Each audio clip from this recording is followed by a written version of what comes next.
Babasahin ko muna ang ating layunin.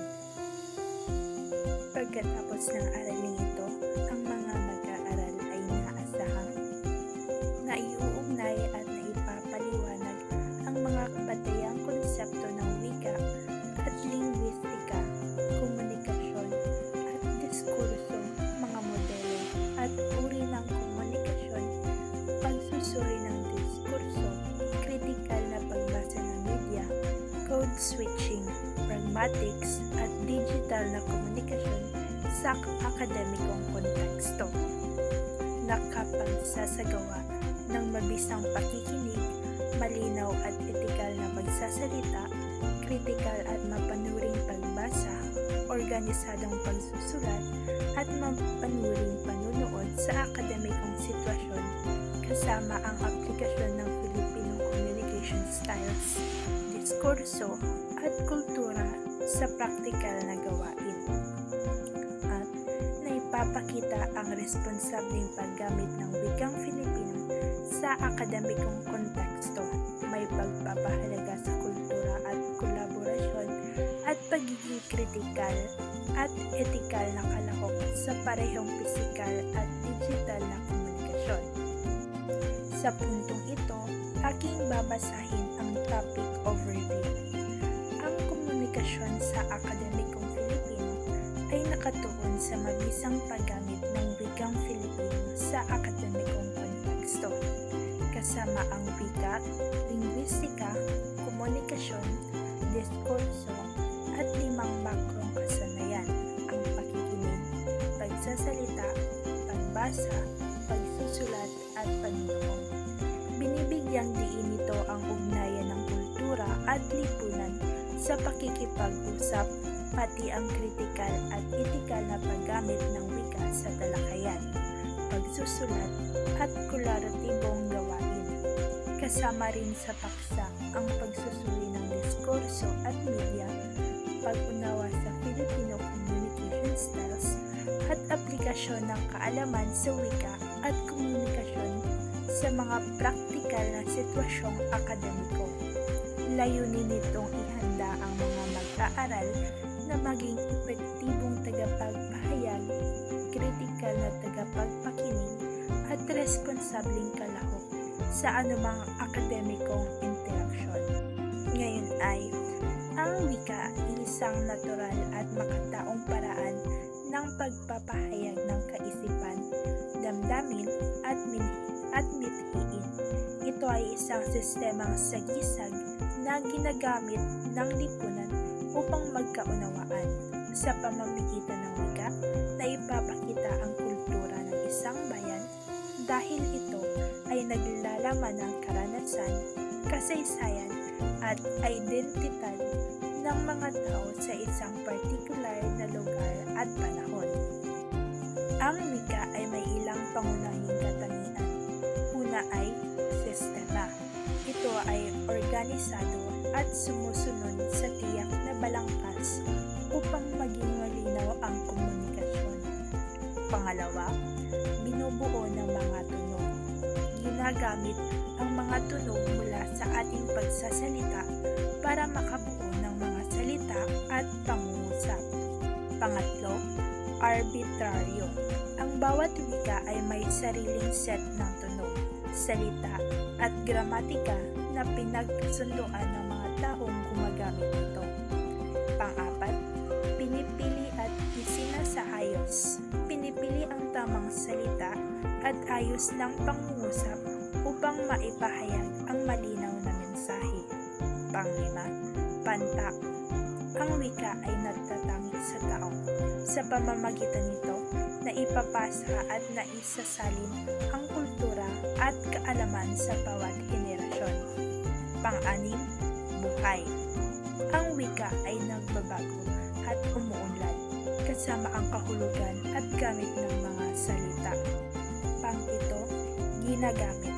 Ang wika ay kasangkapan sa komunikasyon at kailangan itong gamitin upang mapanatiling buhay at makahulugan.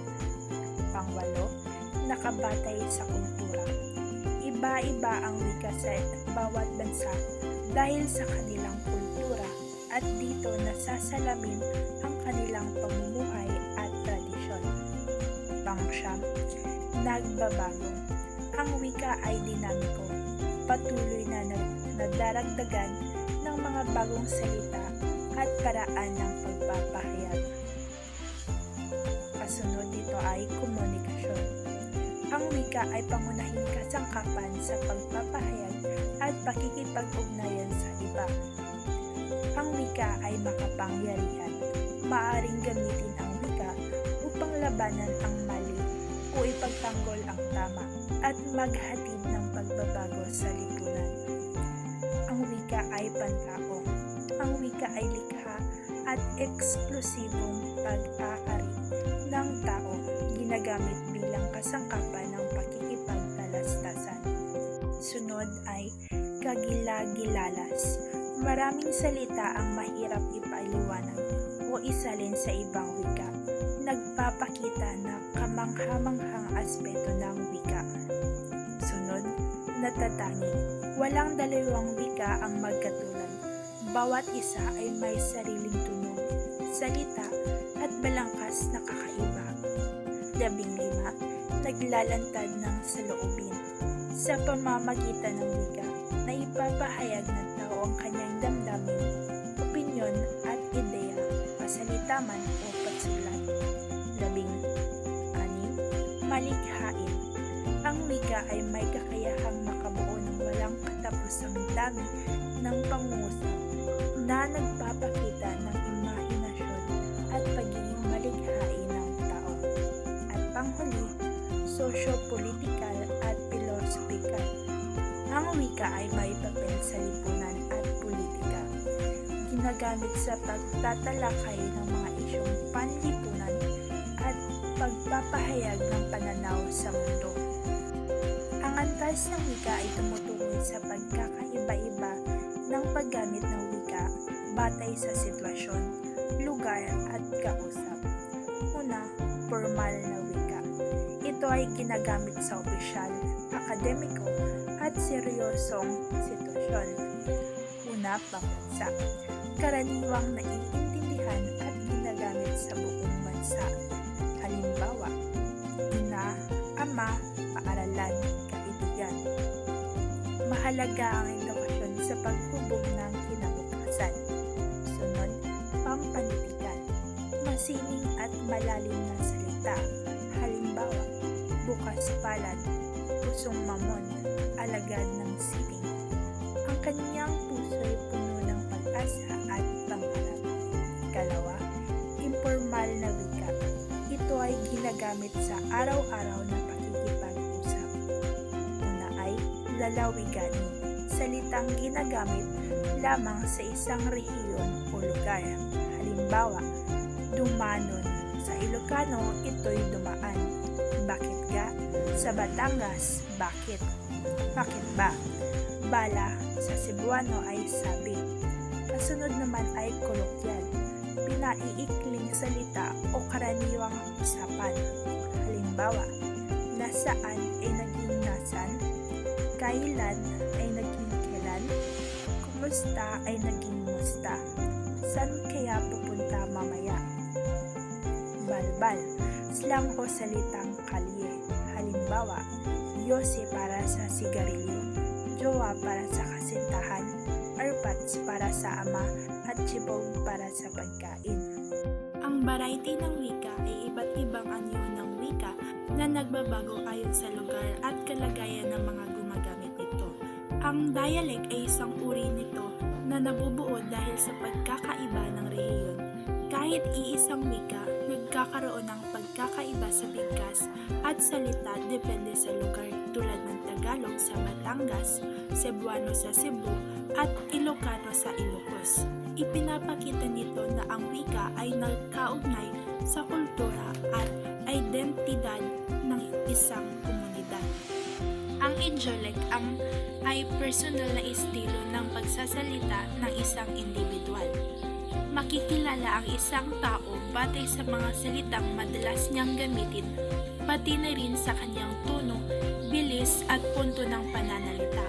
Pangatlo ay ang sociolect. Ang sociolek ay anyo ng wika na umuusbong sa loob ng isang tiyak na pangkat sa lipunan. Karaniwan itong ginagamit ng mga taong may magkakatulad na interes, edad, propesyon o karanasan. Pang-apat, ang etnolek ay uri ng wika na kaugnay ng isang etnikong grupo. Ipinapakita nito ang kultura, tradisyon, at pagkakakilanlan ng grupong gumagamit nito. Panglima, ekolek. Ang ekolek ay wikang nabubuo sa loob ng tahanan. Ito ay binubuo ng mga tawag at salitang pampamilya na madalas ay sila-sila lamang ang nakakaunawa. Pang-anim, pidgin. Ang pidgin ay wikang nalilikha kapag ang mga taong may magkaibang wika ay kailangang magkaintindihan. Simple ang anyo nito at ginagamit lamang sa limitadong sitwasyon. At panghuli ay Kriole. Ang Kriole ay umuunlad mula sa pidgin kapag ito ay naging pangunahing wika ng isang komunidad at natututuhan na ng mga bata bilang unang wika. Ito ay mas mabuo at matatag na sistema ng gramatika. Ang kasaysayan ng wikang pambansa ay nagpapakita na sama-samang pagsisikap ng mga Pilipino na magkaroon ng iisang wika na magsisilbing tulay ng pagkakaunawaan at pagkakaisa ng bansa. Layunin nitong magkaroon ng wikang magagamit sa pamahalaan, edukasyon, at pagpapalitan ng kaalaman, lalo na sa larangan ng akademiya. Sa ilalim ng Saligang Batas ng 1935, inatasan ang pamahalaan na pumili at bumuo ng wikang pambansa mula sa mga umiiral na katutubong wika. Dahil dito, tinatag ang surian ng wikang pambansa na nagsagawa ng masusing pag-aaral sa iba't ibang wika sa Pilipinas. Pagkaraang napiling gawing batayan ang Tagalog sapagkat malawak ang gamit nito. Marami na ang akdang naisulat at madalin itong matutuhan. Kalaunan, isinama na ang wikang pambansa sa sistema ng edukasyon upang mas mapalaganap ang paggamit nito. Habang umuunlad ang lipunan, nagbago rin ang pangalan at saklaw ng wika mula sa Pilipino hanggang sa Filipino, na kinikilalang bukas at patuloy na yumayabong sa pamamagitan ng paghiram at pag-aangkop mula sa iba't ibang wika sa loob at labas ng bansa. Ang ortografiyang Filipino ay gabay sa wasdong pagbabaybay at pagsulat ng wikang Filipino. Sa paglipas ng panahon, umunlad ito mula sa abakada patungo sa modernong alpabetong Filipino na mas bukas sa mga salitang hiram at terminong akademiko. Mahalaga ito sa akademikong paggamit dahil nagbibigay ito ng pamantayan sa pagsulat, nagpapalinaw ng ideya at nagpapatibay sa Filipino bilang wika ng kaalaman, pananaliksik at diskursong akademiko. Dumako naman tayo sa ponolohiya. Ang ponolohiya ay nakatuon sa mga tunog ng wika at sa wastong paraan ng pagbigkas ng mga ito. Mahalaga ito sa akademikong gawain, lalo na sa mga ulat at presentasyon, upang maiwasan ang kalituhan o pagbabago ng kahulugan dahil sa maling bigkas. Pangalawa, morpolohiya. Ang morpolohiya ay tumatalakay sa pagbuo ng mga salita mula sa ugat at iba't ibang panlapi. Sa akademikong pagsulat, nakatutulong ito sa tamang paglikha ng mga salita at termino na angkop sa formal at teknikal na diskurso. Pangatlo, syntax. Ang syntax ay tungkol sa tamang pagkakaayos ng mga salita sa pangungusap. Sa larangan ng akademya, mahalaga ito upang maging malinaw, lohikal, at madaling maunawaan ang ipinapahayag na ideya. Pang-apat, semantika.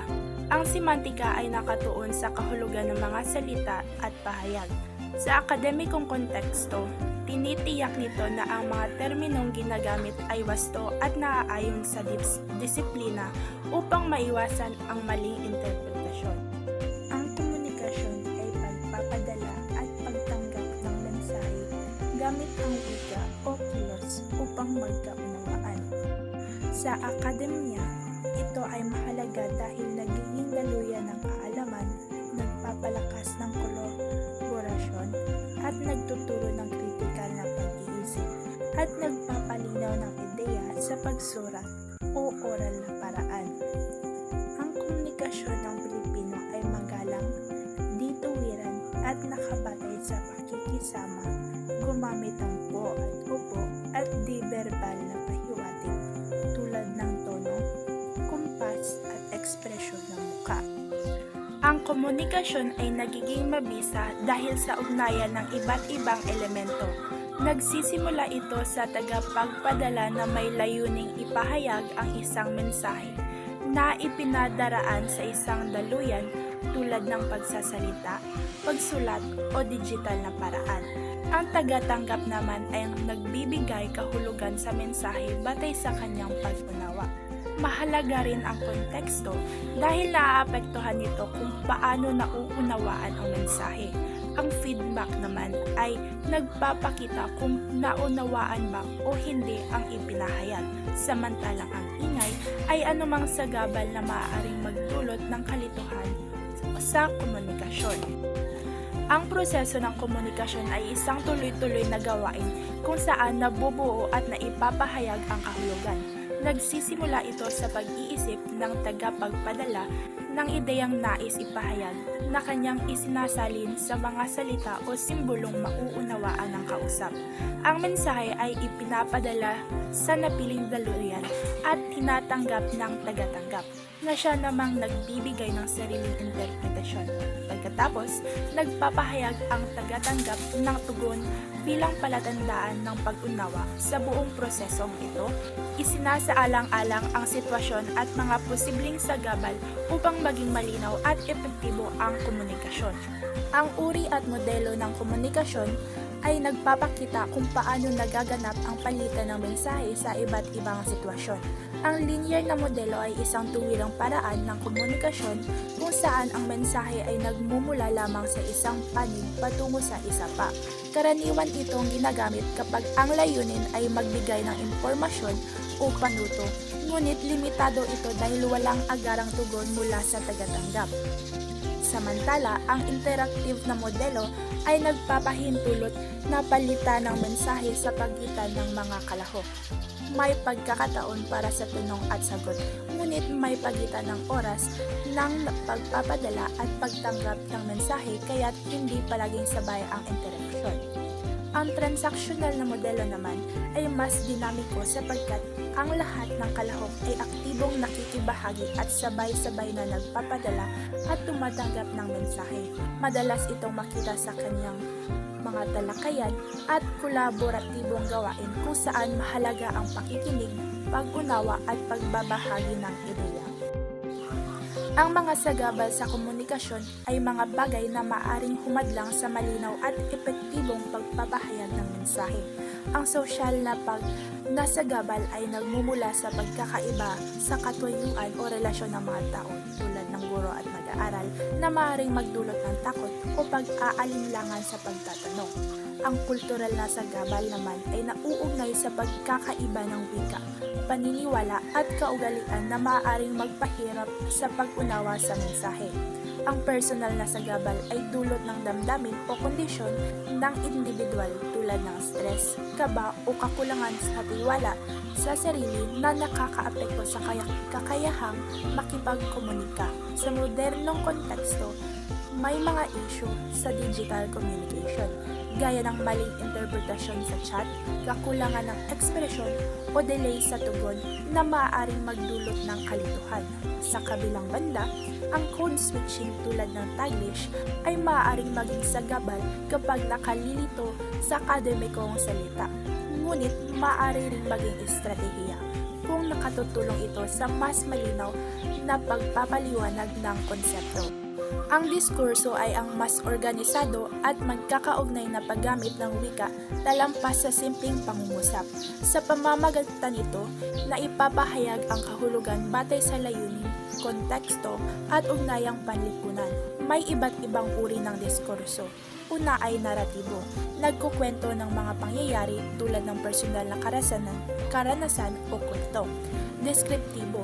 Naglalarawan ng tao, lugar o bagay gaya ng paglalarawan ng komunidad. Kasunod ay expository.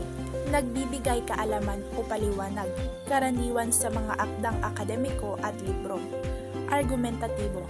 Nagtatanggol o nanghihikayat ng pananaw tulad ng position paper o editorial. Samantala, ang pragmatics ay nakatuon sa kung paano nagkakaroon ng kahulugan ang wika depende sa konteksto, intensyon ng nagsasalita at interpretasyon ng tagapakinig. Ang speech acts o gawaing pangsasalita ay mga kilos na naipapahayag sa pamamagitan ng wika at may tiyak na layunin sa komunikasyon. Ang requesting ay ang magalang na paghiling o paghingi ng tulong, paliwanag o aksyon mula sa kausap. Ang persuading naman ay ang paggamit ng wika upang hikayatin o kumbinsihin ang ibang tao na tanggapin ang isang ideya o gumawa ng tiyak na aksyon. Samantalang ang suggesting ay ang pagbibigay ng mungkahi o alternatibong ideya na maaaring isaalang-alang ng iba, karaniwang sa magalang na paraan.